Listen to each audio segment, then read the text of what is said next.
नमस्ते दोस्तों, कैसे हैं आप सबका मेरे YouTube channel things by Amit में बहुत बहुत स्वागत है। आज का वीडियो सारे रिटेल स्टोर्स के दोस्तों के लिए जो रिटेल स्टोर स्टार्ट करना चाहते हैं या इन्होंने स्टार्ट कर लिया। अब देखिए, सबसे बड़ी दिक्कत आती है कस्टमर बाउंस होते हैं, मतलब कस्टमर जो डिमांड करते हैं वो नहीं मिलते, उनको मेडिसिन नहीं मिलते, या फिर जो भी है FMCG प्रोडक्ट है जो भी मिलता नहीं है, और साथ में प्रिस्क्रिप्शन भी बाउंस होते हैं। शुरुआत में ये दिक्कतें बहुत आती है, तो आज मैं आपको स्टेप बाय स्टेप गाइड करूंगा कि किस तरीके से आप आपके कस्टमर के मेडिसिन, वो चाहे एक्यूट हो, मतलब कोई स्पेशल एक स्ट्रिप, दो स्ट्रिप या दो टैबलेट भी लेते हो तो वो कस्टमर भी बाउंस ना, और साथ में क्रोनिक पेशेंट जो कार्डियो डायबिटिक के हो सकते हैं, कैंसर मेडिसिन हो सकते हैं, HIV मेडिसिन हो सकते हैं, तो इन तरीके के लॉन्ग टर्म डिसीज के मेडिसिन हो सकते हैं। तो दोनों पेशेंट बिल्कुल भी बाउंस नहीं होंगे, एक भी कस्टमर रिटर्न नहीं जाएगा बिल्कुल आपसे मेडिसिन बिना लिए बगैर। तो ये वीडियो में ये सारे टिप्स मैं बताऊंगा। सो आप सभी से रिक्वेस्ट है, ये वीडियो अंत तक देखिए, ये टिप्स बिल्कुल भी रियल है और हर टिप आप अप्लाई कर सकते हैं। तो चलिए दोस्तों, इस वीडियो को स्टार्ट करते हैं।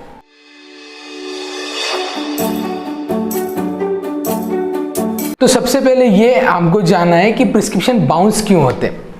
अब कुछ रीजंस है इसके, इस पे ध्यान देना बहुत जरूरी है। सो पहला रीजन ये है कि आपको मार्केट में जो मूविंग प्रोडक्ट्स है उसके बारे में मालूम नहीं होता। मान लीजिए अगर डायबिटिक की बात की जाए तो डायबिटिक में सबसे ज़्यादा कौन से ब्रांड्स जाते हैं ये देखते हैं। पहले ग्लाइकोमेट जाता है। अब ग्लाइकोमेट में ग्लाइकोमेट GP1, ग्लाइकोमेट SR500 है, ग्लाइकोमेट GP2 है, ठीक है। इसके बाद हाइपरटेंशन की बात की जाए तो इसमें इकोस्प्रिन का ब्रांड अच्छा जाता है। इकोस्प्रिन प्लेन आता है, इकोस्प्रिन AV आता है, इकोस्प्रिन गोल्ड आता है। तो ये ब्रांड मैंने एक कंपनी के बता रहा हूँ, ऐसे तो बहुत सारे कंपनी के ब्रांड रनिंग है। तो ये रनिंग ब्रांड्स आपको मालूम नहीं होते, इसके लिए आप रखते ही नहीं, और फिर आपको पता चल जाता है, और फिर कस्टमर क्या बोलता है, अरे ये ब्रांड तो सारी जगह मिलते हैं, आपके पास है नहीं। इसका मतलब बैड इंप्रेशन गिरता है पहले ही टाइम। इसके लिए आपको मोस्ट रनिंग ब्रांड्स मालूम होने बहुत जरूरी है। ये पहला रीजन है। दूसरा रीजन है कि आपके कस्टमर आपको मालूम नहीं होते। ऐसा नहीं कि आपके कस्टमर है ना आपके नजदीक के हॉस्पिटल से ही विजिट करके आए, ऐसा नहीं है। कई बार जो पेशेंट रहते हैं वो कई दूर दिखाते हैं किसी भी डॉक्टर को, और रहते आपके एरिया में, इसलिए आपके नजदीक के मेडिकल स्टोर से मेडिसिन लेंगे ऐसा सोचते हैं और आपके पास आते हैं। तो इसके लिए आपको मालूम नहीं रहता कि कौन सा कस्टमर कौन से डॉक्टर को दिखा के आ गए, कौन से डॉक्टर ने इनको डायग्नोज किया या ट्रीटमेंट दी है। तो इसके लिए ये डेटा भी आपके पास होना बहुत जरूरी है। तीसरा सबसे इंपॉर्टेंट रीजन, आपने आपके नियर बाय जो हॉस्पिटल्स है वहाँ के मेडिसिन लिस्ट बिल्कुल नहीं ली होती। देखिए, मैं हर बार यही बोलता हूँ, जब आप स्टोर स्टार्ट करते हैं तब आपके, चाहे आपके नज़दीक हॉस्पिटल हो या ना हो, लेकिन 1 किलोमीटर एरिया में जितने हॉस्पिटल्स हैं, ठीक है, तो वहाँ पे जाके उनसे मेडिसिन की लिस्ट लेनी है, जो भी मेडिसिन वो प्रिस्क्राइब कर रहे हैं, with molecule and with brand name. क्योंकि मोलिक्यूल ये इसलिए कि अगर वो ब्रांड नहीं है तो दूसरा कौन सा सब्स्टिट्यूट आपके पास होगा, तो वो आप डॉक्टर से पूछ के दे सकते हैं पेशेंट को। पेशेंट बाउंस नहीं होना चाहिए।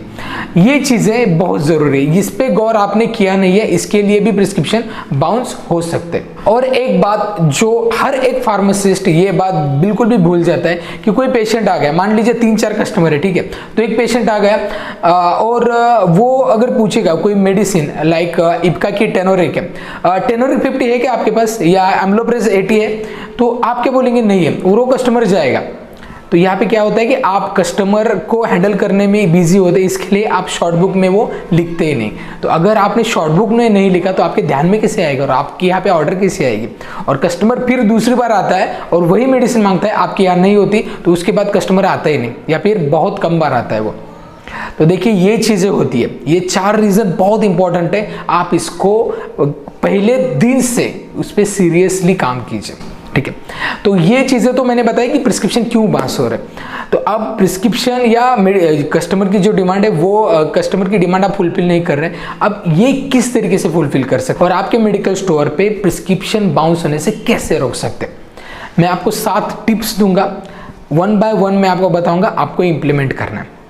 सबसे पहली टिप, आपके मेडिकल स्टोर में अगर कोई कस्टमर आ गया, कस्टमर जो भी मांगता है ना, वो आप ना बोलना नहीं है, डायरेक्टली ना नहीं बोलना है, ठीक है। आपको वो बताना है कि ये मेडिसिन अभी ख़त्म हो गई है और I will make it available up to the evening, ठीक है। तो शाम तक वो मेडिसिन अवेलेबल होनी चाहिए। ये एक इम्पॉर्टेंट कम्युनिकेशन है। अगर आप बोलेंगे कि नहीं है वो मेरे पास नहीं, इसका मतलब क्या होता है कि आपके पास होती नहीं। मतलब पेशेंट को क्या मालूम है कि आप ऑर्डर भी कर सकते हैं, उसको ऐसा भी लगता है कि आप वो ऑर्डर कर ही नहीं सकते, ठीक है, ऐसा होता है, मालूम नहीं होता है ना। सभी लोगों को सप्लाई चेन थोड़ी मालूम है हमारे, कि डिस्ट्रीब्यूटर को आप ऑर्डर करते हैं, डिस्ट्रीब्यूटर कंपनी की, कोई कंपनी के डिस्ट्रीब्यूटर होते हैं, वहाँ से ऑर्डर करके आपके पास आती है, सो उसको टाइम लगता है, ये सारी चीज़ें बिल्कुल नहीं मालूम होती। तो आपको वहाँ पे बताना है कि शाम तक ये मेडिसिन अवेलेबल होगी। इवन शाम को पेशेंट आता है तो सुबह तक वो मेडिसिन अवेलेबल होनी चाहिए। अब यहाँ पे एक चीज़ आपको करनी है कि वो कस्टमर का पूरा डेटा आपके पास होना चाहिए। कस्टमर का नाम, एक बुक बनाइए, जो भी पेशेंट के शुरुआत में सारे पेशेंट की बुक में पूरे नेम होने चाहिए, कि वो पेशेंट का नाम, उस पेशेंट का एड्रेस। अगर होम डिलीवरी के लिए ये रहता है, अगर आप होम डिलीवरी कर रहे हैं फ्री में कर सकते हैं इनिशियल लेवल पे, इससे कस्टमर का और आपका रिलेशन बढ़ता है। सो ये एड्रेस, उनका मोबाइल नंबर, व्हाट्सअप नंबर होगा तो अलग से होगा व्हाट्सअप, तो वो लीजिए। उसके बाद उनके मेडिसिन और उनकी रिक्वायरमेंट, कौन कौन से मेडिसिन, मतलब ऐसा नहीं है कि उनको पूरा पूछना है कि आपको कौन कौन से मेडिसिन लगते हैं, वो कस्टमर पहले दिन बताएंगे, क्योंकि आपका और उसका रिलेशन अभी भी इतना अच्छा हुआ नहीं है इनिशियल लेवल पे, ठीक है। तो आपको वही पूछना है कि कौन कौन से मेडिसिन वो अभी डिमांड कर रहा है, वो मेडिसिन लिखने और वही मेडिसिन अवेलेबल करने। ऐसे एक या दो या 30 40 50 कस्टमर भी हो गए ना, कोई दिक्कत नहीं। लिखने में ये सारा इंफॉर्मेशन लिखने में आपको बिल्कुल भी नज़रअंदाज बिल्कुल नहीं करना है, ये लिखना ही है और वो कस्टमर का डेटा आपके पास रहना चाहिए। सॉफ्टवेयर होगा तो सॉफ्टवेयर में भी यहाँ पे अवेलेबिलिटी होती है कि नए कस्टमर की एंट्री वगैरह करते हैं आप, वहाँ पे भी आप कर सकते। अदरवाइज अगर सॉफ्टवेयर नहीं है तो ये ऑफलाइन कर सकते। तो ये चीज़ है। अब देखिए, एक बार आपका कस्टमर आपसे अटैच हो गया तो आप अब पूछ सकते हैं कि आपको और कौन कौन से मेडिसिन लगते हैं। सो सिर्फ डायबिटिक के मेडिसिन एक ही नहीं होती, बहुत सारी मेडिसिनों से। तो आपको वो कौन कौन सी होती है, या फिर हाइपरटेंशन की, जैसे कि हाइपरटेंशन का एम्लोडिपिन भी है, एट्रोस्टैटिन भी देते हैं, ठीक है। सो ये मेडिसिन अलग अलग ब्रांड होते हैं, तो वो कौन कौन से ब्रांड है, ठीक है। तो मान लीजिए मैक्टर, ये एक ब्रांड है मैक्लोइड का, फिर एम्लोडेप है, ये ब्रांड लिख रहे हैं, फिर इकोस्प्रिन है, ये ब्रांड लिख रहे हैं। तो इन तरीके के अलग अलग ब्रांड्स डॉक्टर पेशेंट के लिए लिख रहे हैं, तो वो ब्रांड्स आपको लिखने और वो ब्रांड की क्वांटिटी लिखनी, और उसके अकॉर्डिंगली वो पेशेंट जब भी आता है ना, वो पूरा पैक करके रखना है और उनको देना। यहाँ पे मैं बिल्कुल भी डिस्काउंट की वगैरह बात नहीं कर रहा हूँ। पेशेंट काउंसलिंग और patient service is important than anything else. अब उन्होंने एक मंथ का मेडिसिन ले लिया, तब जब एंड होता है ना मंथ का, लाइक 25 के बाद, वहाँ पे कॉल करके बताना है कि आपकी मेडिसिन खत्म हो रही है, मेरे पास मेडिसिन अवेलेबल है। आप एक व्हाट्सअप मैसेज भी कर सकते हैं, टेक्स्ट मैसेज भी कर सकते हैं, व्हाटएवर। सो आपको इस तरीके से रिमाइंड करना है। ये दूसरी चीज़ है। तीसरी चीज़ ये है कि आपके प्रॉफिट के लिए बता रहा हूँ कि कोई भी मेडिसिन है ना, तो कोई मेडिसिन पे स्कीम क्या है ये आपको देखनी है। ऐसा नहीं है कि वहाँ पे कोई मेडिसिन है तो उस मेडिसिन पे स्कीम होती है, लेकिन अगर आपको वो मेडिसिन 1 स्ट्रिप 2 स्ट्रिप ऐसे आप परचेस कर रहे हैं तो कस्टमर तो आपसे जुड़ रहा है, ठीक है। तो आपने इवन तो ज़्यादा बल्क में परचेस की तो वो तो ले ही लेगा, ठीक है। आपको सिर्फ एक्सपायरी देखनी है। इसके लिए एक पर्टिकुलर प्रोडक्ट पे अगर स्कीम अच्छी चल रही है, लाइक 5+1 चल रही है या 10+1 चल रही है, तो ये पूरे प्रोडक्ट मंगाने, ये पूरे मतलब पूरा एक स्कीम ही मंगाए, इससे आपको बेनिफिट ज़्यादा होगा। 10% 20% में बेनिफिट्स मिल सकते हैं। और इम्पॉर्टेंट ये भी है कि अगर आपके पेशेंट है ना एक्यूट डिसीज वाले, मतलब कोई जैसे कि एंटासिड की मेडिसिन ले रहा है, ठीक है, एक ब्रांड वो ले रहा है कंटिन्यूसली, डॉक्टर ने बोला है, तो वो क्या करेगा, पूरा मंथ का वगैरह नहीं लेगा, एक स्ट्रिप ले लेगा, ठीक है। या पेन किलर हो गए तो एक स्ट्रिप ले लेगा। तो एक स्ट्रिप अवेलेबल करना है, उसके मतलब एक स्ट्रिप गई, एक स्ट्रिप आपके पास होनी चाहिए, एक्स्ट्रा होनी ही चाहिए एक स्ट्रिप, ठीक है। दूसरे, अगर पेशेंट क्रोनिक है, कार्डियो डायबिटिक के हैं, तो उसकी कम से कम 3 स्ट्रिप अवेलेबल होनी चाहिए आपके पास रिजर्व में। कभी भी पेशेंट आ सकता है कि पेशेंट को कोई जल्दी है, कोई गांव जाना है या फिर दूसरी जगह पे जाना है, तो वो आपसे बल्क में परचेस कर देगा।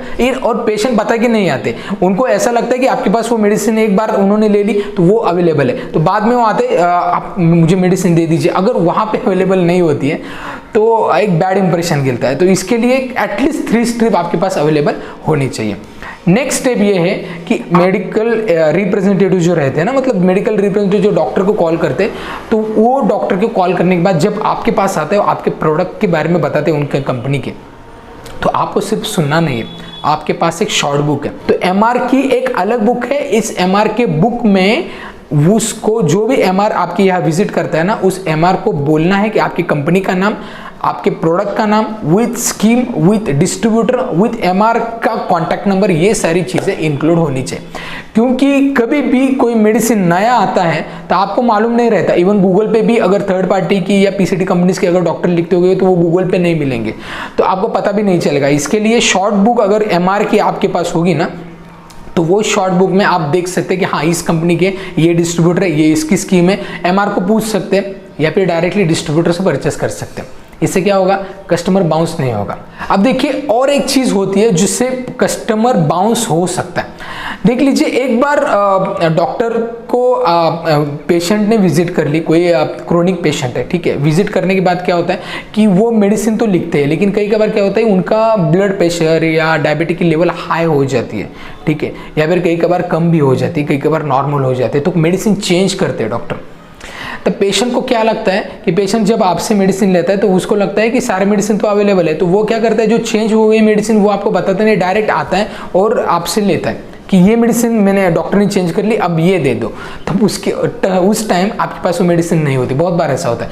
इसके लिए पेशेंट से कम्युनिकेशन रखिए और पेशेंट को पूछिए कि कब आप डॉक्टर के पास जाने वाले हो। अगर आपने डॉक्टर ने अगर मेडिसिन चेंज कर ली तो इमीडिएटली मुझे व्हाट्सअप कीजिए, मैसेज कीजिए, क्योंकि मैं वो मेडिसिन अवेलेबल कर सकूं। इससे क्या होता है मालूम है क्या, तो कस्टमर को भी एक अटैचमेंट रहती है। और एक बात है जो हर एक केमिस्ट, मतलब बहुत सारे केमिस्ट आपने देखे होंगे, जब ओटीसी प्रोडक्ट है, मान लीजिए ऐसे मेडिसिन होते हैं एकदम नॉर्मल मेडिसिन होते हैं, जैसे कि अगर आपको पूछा गया अरे जेलुसिल टैबलेट दे दो, आपके पास कई बार होती नहीं, कई बार होता है क्योंकि डिस्ट्रीब्यूटर के पास भी स्टॉक नहीं रहता, तो पेशेंट पे इतना बैड इफेक्ट गिरता है कि पेशेंट होता है अरे ये मेडिसिन नहीं है आपके पास। तो ऐसा होता है, तो आपको क्या करना है, आपको वो तो स्टॉक रखना है एज यूजुअल, अगर नहीं होता है तो क्या करेंगे, नियर बाय केमिस्ट से भी कनेक्शन अच्छा रखना है। इससे क्या होता है, आप वहां पे जाएंगे और वो मेडिसिन लेके कस्टमर को दे देंगे। अब ये बता रहा हूँ नॉन शेड्यूल, जिसके प्रिस्क्रिप्शन नहीं लगता, ऐसे ही मेडिसिन आप ऐसे मतलब इस तरीके से उनको दे सकते हैं। जो प्रिस्क्रिप्शन लगता है तो विदाउट प्रिस्क्रिप्शन आपको देना नहीं, और आपकी को ये परचेस करना है, दूसरे मेडिकल स्टोर से नहीं देना है जो प्रिस्क्रिप्शन है, ठीक है। Without prescription just like Gelusil हो गया या बिकासुल हो गया या फिर बेटनोइड की क्रीम हो गए, तो मतलब ये जो काउंटर में चलते हैं इस तरीके के मेडिसिन आप दूसरे मेडिकल स्टोर में लेके वहां पे कस्टमर को दे सकते हैं। इससे इंपैक्ट अच्छा होगा, ठीक है, कस्टमर एटलीस्ट बाउंस तो नहीं होगा। और लास्ट सबसे इंपॉर्टेंट, कस्टमर रिलेशनशिप मैनेजमेंट। अब कस्टमर आपके पास आ गया तो कस्टमर आपसे ही कंटिन्यू मेडिसिन ले सके, इसके लिए आपको उनको रेगुलरली कुछ ना कुछ अपडेट दीजिए, कस्टमर की चॉइस देखिए, कस्टमर के पर्सनल बातें भी कीजिए, ठीक है। कई बार कस्टमर को आप 2-4 बातें बोलने से और भी रिक्वायरमेंट तो निकल ही सकती है, और साथ में कनेक्शन भी अच्छा हो जाता है आपके कस्टमर के साथ। फिर इससे क्या होता है, ये भी एक बात बताता हूँ, अगर आपके customer Glycomet brand, Glycomet GP1 अगर डॉक्टर उनको प्रिस्क्राइब कर रहे हैं, आप दे रहे हैं, तो आप उनको एक अच्छा कनेक्शन होने के बाद बता सकते हैं कि सर ये ब्रांड है, ये ब्रांडेड है, आप जेनरिक भी ले सकते हैं इसी ब्रांड का और आपको कम MRP में मिलेगा, और वो कस्टमर आपकी बात डेफिनेटली मान लेगा। इवन आप डॉक्टर को भी बता सकते हैं कि सर मेरे पास ये जेनरिक मेडिसिन है, उनको भी उनके पैसे बचते हैं और दैट इज स्टैंडर्ड जेनरिक, तो डेफिनेटली आप दे सकते हैं। तो इस तरीके से लाइक ग्लिम्प M1, ग्लिम्प M2 ऐसे भी मेडिसिन है जेनरिक में, जस्ट लाइक ग्लाइकोमेट GP1 जैसे। तो ये मेडिसिन अगर आप देंगे तो आपको मार्जिन तो है, ये प्रोडक्ट में बिल्कुल भी क्वालिटी में डिफरेंस नहीं है, नॉट एन इश्यू, आप डायरेक्टली दे सकते हैं कस्टमर को, इससे कस्टमर का बेनिफिट भी है और आपका भी बेनिफिट है, तो विन विन सिचुएशन हो गए। तो इस तरीके से कस्टमर को बाउंस होने से बचा सकते हैं और नंबर ऑफ कस्टमर बढ़ा सकते हैं और कस्टमर रिलेशनशिप स्ट्रांग बना सकते हैं। सो आई होप ये वीडियो आपके लिए बहुत ही मददगार रहेगा, और ये पॉइंट मैंने बताया, इससे यही पॉइंट और इससे भी आगे आप किस तरीके से आप रिटेल स्टोर आप डेवलप कर सकते हैं, कस्टमर को बाउंस होने से बचा सकते हैं, नंबर ऑफ कस्टमर बढ़ा सकते हैं, ये हम डिस्कस करेंगे आने वाले हमारे अपकमिंग वर्कशॉप में जो रिटेल फार्मेसी बिजनेस मैनेजमेंट पे है। तो उसके लिए अगर रजिस्टर अभी नहीं किया है तो आप रजिस्टर कर सकते हैं, उसकी पूरी डिटेल मैंने डिस्क्रिप्शन में दे दी है।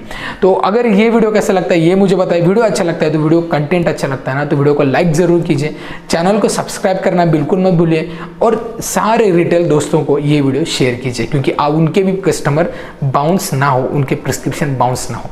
सो इस वीडियो में इतना ही, मिलते हैं नेक्स्ट वीडियो में, तब तक बी हेल्दी बी हैप्पी।